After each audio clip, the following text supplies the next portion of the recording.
Hi hello ಎಲ್ಲರಿಗೂ ನಮಸ್ಕಾರ friends. Kichcha Sudeep ಅವ್ರದ್ದು ಒಂದು ಸಾಂಗ್ ಎಡಿಟಿಂಗ್ ಮಾಡಿದ್ದೀನಿ, ನೋಡಿ ಈಗ ತೋರಿಸ್ತೀನಿ. ಅದಕ್ಕಿಂತ ಚೆನ್ನಾಗಿ ಏನೋ ಹೊಸರಾಗಿದ್ದರೆ ನನ್ನೊಂದು ಚಾನಲ್ ಸಬ್ಸ್ಕ್ರೈಬ್ ಮಾಡಿ.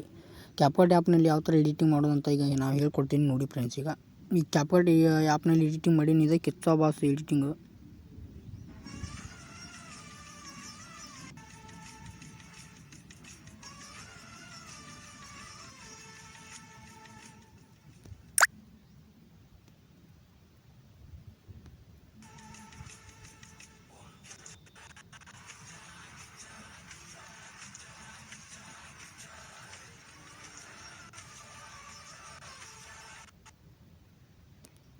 ಈ ಥರ ಎಡಿಟಿಂಗ್ ಯಾವ ಥರ ಮಾಡೋದು, ಹೇಗೆ ಮಾಡೋದು ಅಂತಂದರೆ ಫ್ರೆಂಡ್ಸ್, ಕ್ಯಾಪ್ಕಟ್ ಆ್ಯಪ್ನಲ್ಲಿ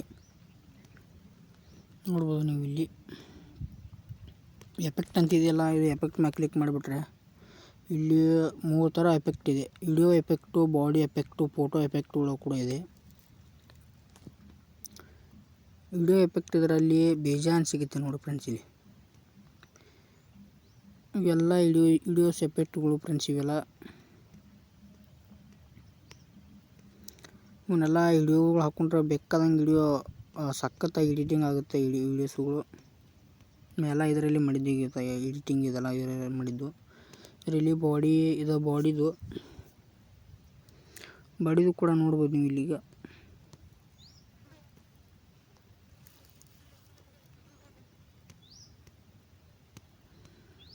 ಸ್ವಲ್ಪ ನೆಟ್ವರ್ಕ್ ಪ್ರಾಬ್ಲಮ್ ಇದೆ.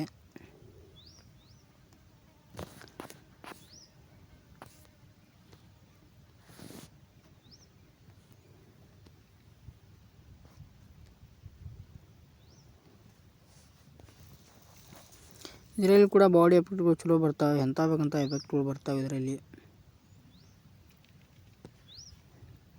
ಇದು ಫೋಟೋ ಎಫೆಕ್ಟ್ ಫ್ರೆಂಡ್ಸ್.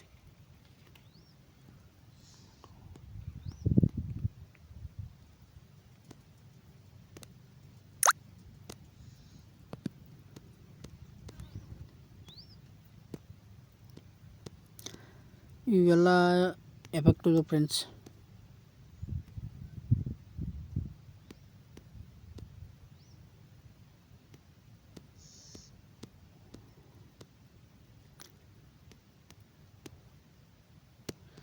ಮತ್ತು ಫೋಟೋ ಎಫೆಕ್ಟನ್ನು ಯಾವ ಥರ ಹಾಕೋದಂದರೆ, ಫೋಟೋ ಮ್ಯಾಗೆ ಕ್ಲಿಕ್ ಮಾಡಿದರೆ ಇಲ್ಲಿ ನೋಡಿ ಫ್ರೆಂಡ್ಸ್, ಈ ಆಪ್ಷನ್ ಮ್ಯಾಗೆ ಕ್ಲಿಕ್ ಮಾಡಿಬಿಟ್ರೆ ಇಲ್ಲಿ ಕೂಡ ಎಫೆಕ್ಟ್ಗಳು ಓಪನ್ ಆಗ್ತವೆ ನೋಡಿ.